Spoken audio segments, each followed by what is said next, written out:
રામ રામ, જય શ્રી કૃષ્ણ, જય માતાજી, ગુડ આફ્ટરનૂન મિત્રો. સ્વાગત છે તમારું ચેનલની અંદર. આજ રોજ અને ગઈકાલે આખા દિવસનું આપણે જોયું, એનાલિસિસ જોયા કે ભાઈ કેવા કેવા પ્રશ્ન આવ્યા, કેવું પેપર આવી રહ્યું છે.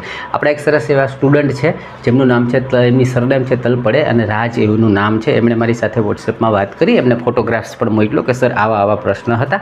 તો એને શું મોકલ્યું છે એને આપણે થોડુંક પહેલાં વિશ્લેષણ ઓવરવ્યૂ જોઈ લઈએ કે આખું પેપર ચાલે છે કેવું. પછી એ પ્રશ્નો છે એને પણ આપણે જોઈ લઈએ, બરાબર. તો એમણે મને એવું કીધું કે સર કોડિંગ ડીકોડિંગના 8 થી 10 પ્રશ્ન આવે છે ABCD વાઇઝ. એનું એક્ઝામ્પલ પણ એને આપણને મોકલ્યું છે, આપણે એને પણ જોઈશું કે કેવું છે. પછી GK GSની અંદર વાત કરીએ તો 3-4 પ્રશ્ન કરંટ અફેરમાંથી 2024-25ના રેગ્યુલર આપણને જોવા મળે છે. બંધારણની અંદરથી 2-4 પ્રશ્ન જોવા મળે છે. કોમ્પ્યુટરના 2-3 પ્રશ્ન જે છે એ પણ જોવા મળે છે. ઓકે, તો રિઝનિંગની વાત કરીએ તો એમાં કોડિંગ ડીકોડિંગના પ્રશ્ન પણ એમણે મને મોકલ્યા છે. હું શક્ય હશે ને તો અત્યારે આ સાઈડમાં એમણે મોકલેલી મારી સાથેની ચેટનો એક ફોટો મૂકી દઈશ. એમણે જે હેન્ડ રાઇટિંગથી લખીને મોકલ્યું છે એનો ફોટોગ્રાફ્સ તમને બતાવીશ કે ભાઈ આ ટાઈપનું. એટલે શું છે, ઘણા મને ક્વેશ્ચન્સ કરતા હોય સાહેબ આ સાચા પ્રશ્ન છે ને, આવું આવ્યું છે ને, એટલે ભાઈ સાચું છે, મને તમને ગેરમાર્ગે દોરવાનો કોઈ શોખ નથી. વિદ્યાર્થીઓ આપણને જે કહે છે એ તમારા સુધી આપણે લાવીએ છીએ. ઓકે, અને એક ભાઈ ઘણા સમયથી કોમેન્ટ કરે છે સાહેબ ગ્રુપ ડીની પરીક્ષા ક્યારે, ગ્રુપ ડીની પરીક્ષા ક્યારે.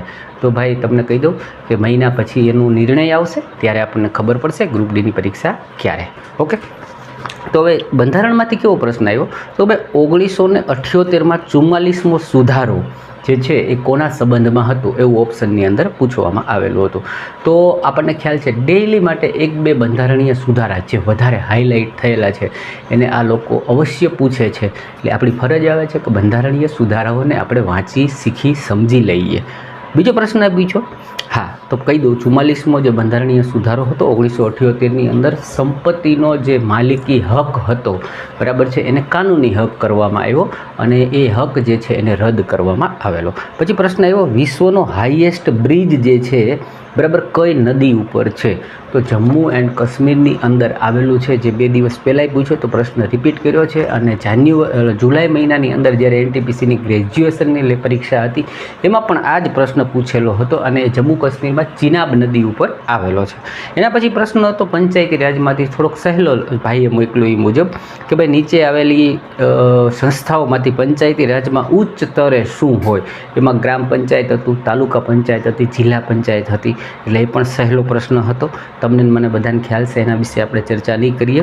પછી આવ્યું ગ્લોબલ ઇન્ડેક્સ રિપોર્ટમાં ભારતનું સ્થાન. એટલે ઇન્ડેક્સ રિપોર્ટ જેટલા છે એમાં પણ આપણે તૈયારીઓ કરી લેવી જોઈએ કે ભાઈ કયામાં કોનું સ્થાન કેટલામું છે. જ્યારે ગ્લોબલ ઇન્ડેક્સ રિપોર્ટની અંદર ઇન્ડિયાનું સ્થાન 2024 મુજબ 39મું હતું અને ટોટલ 133 દેશમાંથી. પછીનો પ્રશ્ન જોઈએ તો કોમ્પ્યુટરના 2-3 હતા પણ એમને યાદ નથી પ્રોપરલી, એટલે સહેલા પ્રશ્ન હતા એવું એમણે કીધેલું છે. તો હવે કોડિંગ ડીકોડિંગ અને 1-2 પ્રશ્ન જે છે મેં બોર્ડ ઉપર લખ્યા છે એને થોડાક આપણે સમજી લઈએ કે ભાઈ કઈ પ્રકારના હતા, બરાબર છે. તો એક પ્રશ્ન તો પહેલાં મેં જે બોર્ડ ઉપર લખ્યો છે કે આ ટાઈપના રોજ 2-3 પ્રશ્ન પણ જોવા મળે છે, બરાબર. એમાં શું હોય છે તો કે A + B આપી દે, A - B, A × B, A ભાગ્યા B, આવું લખી અને પછી અહીંયા બાજુમાં લખ્યું હોય કે જેનો અર્થ શું સમજવું. તો કે A + Bનો અર્થ A એ Bની માતા છે. એટલે કે આગળનું પદ છે ને એ બીજાના અથવા બીજાનું, બીજાની છે, એ વસ્તુ સમજવાની. એવી રીતે આ બધાને તમારે વાંચવું પડશે.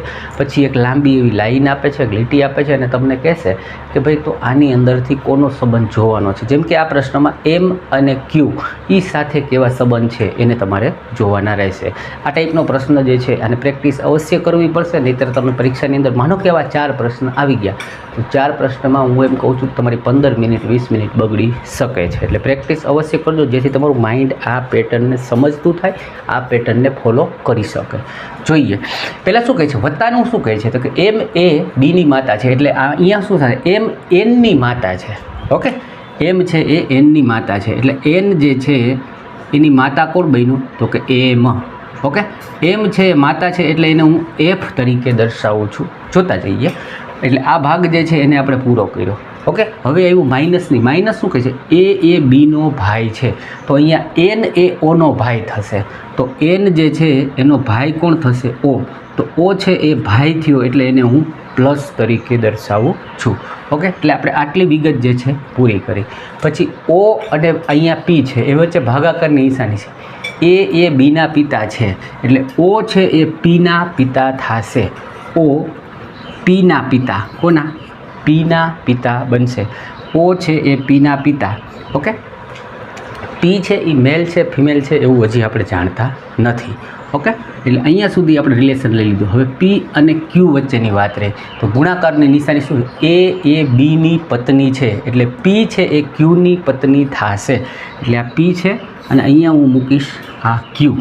ઓકે, પી છે એ ક્યુની, ઓકે, આપણને શું કીધું છે? ગુણાકારની શું? એ બીની પત્ની છે એટલે પી એ ક્યુની પત્ની છે તો પી ક્યુની પત્ની થશે એટલે પીને આપણે ફિમેલ તરીકે દર્શાવીશું અને આને આપણે પ્લસ એટલે પુરુષ તરીકે દર્શાવીશું. તો હવે પૂછ્યું છે એમ એ ક્યુ સાથે કેવી રીતે સંબંધિત છે? તો એમ અહીંયા છે અને ક્યુ અહીંયા છે. હવે જુઓ, આ એમ છે એ માં છે, આ એનો પુત્ર છે, આ બંને ભાઈઓ છે, બરાબર છે. આ જે ભાઈ છે એની પાછી આ દીકરી છે અને આ હવે ઊંધેથી હાલીએ તો આ બંને શું છે? પતિ પત્ની છે. ઓકે, હવે આ પતિ પત્ની છે એના પિતા છે અને આ એનો ભાઈ એટલે એની માતા. એટલે શું થશે કે આ એના પતિના પિતા એટલે સસરા થયા, સસરાની માતા. ક્યુ છે એ એમ સાથે કેવી રીતે સંબંધ છે અથવા તો એમ એ ક્યુ સાથે કેવી રીતે છે? તો એમ છે એ કઈ રીતે સંબંધ છે? તો કે ક્યુના સસરાની માતા, ક્યુના સસરાની માતા તરીકે એમ જે છે એ એના સંબંધિત થશે. ઓકે, એટલે આવા લાંબા પ્રશ્નો જ આવ્યા છે કે જેને તમારે સમજવા અથવા તો તમારો ટાઈમ બગાડે એવા છે અને પ્રેક્ટિસ વગર આ પ્રશ્ન જે છે એને તમે સહેલાઈથી કરી શકતા નથી. પછી એક સિરીઝ મોકલી છે ભાઈએ આપણને પૂછાયેલી, બરાબર. મારી દ્રષ્ટિએ સિરીઝ જે છે એ મને સહેલી લાગી. સિરીઝ એવી હતી 81, પછી સીધી જ ખાલી જગ્યા આપી દીધી. ઓકે, પછી આપ્યું છે 36, પછી આપ્યું છે 21, પછી આપ્યું છે 11, પછી આપેલું છે 6. ઓકે, તો કે આ સિરીઝની અંદર ખાલી જગ્યા ઉપર શું આવશે? આ પ્રશ્ન જોવા મળ્યો. તો હંમેશા આપણે શું કરતા હતા કે સિરીઝ છે એ આગળથી ફોલો કરતા હોઈએ છીએ, પરંતુ જ્યારે શરૂઆતમાં જ એક પદ પછી અથવા બે પદ પછી તમને ખાલી જગ્યા પૂછી લે તો તમારે રિવર્સ ચાલવું પડે, ઊંધેથી ચાલવું પડે. તો ઊંધેથી ચાલીએ તો અહીંયા જોશો તમે 6 છે ને 11 છે એટલે અહીંયા 5નો ગેપ છે. અહીંયા 11 થી 21 છે એટલે 10નો ગેપ છે. 21 થી લઈને 36 છે એટલે 15નો ગેપ છે. જોશો તમે 5, 10, 15 તો અહીંયા શું આવવું જોઈએ? તો કે 20નો તફાવત આવવો જોઈએ અથવા તો અહીંયા જે આંકડો છે એનાથી 20 અપ હોવો જોઈએ. એટલે એનો હું સરવાળો કરી દઉં તો 6 અને 3 ને 2 5 એટલે 56 થયા. હજી આપણે માનીએ કે અહીંથી પાછા આપણે 25નો ગેપ કરીએ, બરાબર છે. તો 6 ને 5 11 એકડો અને વધી આવી 1, 5 ને 2 7 ને 1 8. એટલે આ સિરીઝ જે છે જે રીતે મેં લખી એ રીતે ફોલો થાય છે. ઓકે, એટલે આ પ્રશ્ન પણ સહેલો આવેલો હતો. ત્યારબાદ ભાઈએ કીધું કે સિટિંગ એરેન્જમેન્ટના નાના પ્રશ્ન હતા કે જે સહેલાઈથી કરી શકાય. એના પણ મેં વિડીયો ઘણા બનાવ્યા છે. મોટા સિટિંગ એરેન્જ આપણે તો હાર્ડમાં હાર્ડ સિટિંગ એરેન્જમેન્ટના શીખી લીધા, જેથી કરીને નાના આવે તો આપણે ફટાફટ ઉડાડી શકીએ. એના સિવાય એમણે કીધું આપણને કે સાહેબ 7 થી 8 પ્રશ્ન એવા આવ્યા, બરાબર છે, કે જેના અંદર એનો અર્થ આ સમજવું, બીનો અર્થ આ સમજવું. તો એવા 8 પ્રશ્ન આવ્યા. એવું એક એક્ઝામ્પલ લઈ લઈએ આપણે, બરાબર છે. એક એક્ઝામ્પલ આપ્યું છે 12A 4B પછી 2C 2 અને D.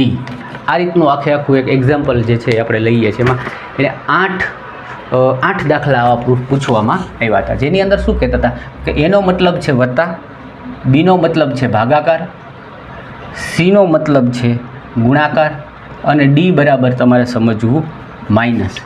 આવા 8 દાખલા જે છે એ આપણને પૂછવામાં આવ્યા હતા. તો આપણને એણે જે વસ્તુ આપી છે એ આપણે ફટાફટ કરી નાખીએ. અહીંયા શું લખ્યું છે તો કે 12 એનો મતલબ છે વત્તા, 4 બીનો મતલબ છે ભાગ્યા, 2 સીનો મતલબ છે ગુણાકાર અને ડીનો મતલબ છે સીનો મતલબ છે ગુણાકાર 2 અને ડીનો મતલબ છે -16. ઓકે, આ પ્રકારે આખી રકમ જે છે એ આપવામાં આવી હતી. હવે આપણે જે કંઈ સાદુરૂપ આપી શકીએ છીએ એ રીતે આપણે ચાલીએ. બરાબર. એટલે ભાગાકાર કરીએ તો કે 4/2 એટલે 2 આવશે, તો 12 + 2 બરાબર છે.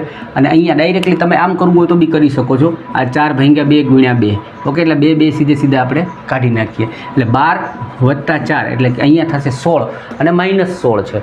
16 - 16 એટલે કે 0. તો આ જે દાખલો હતો એનો જવાબ આવતો હતો 0.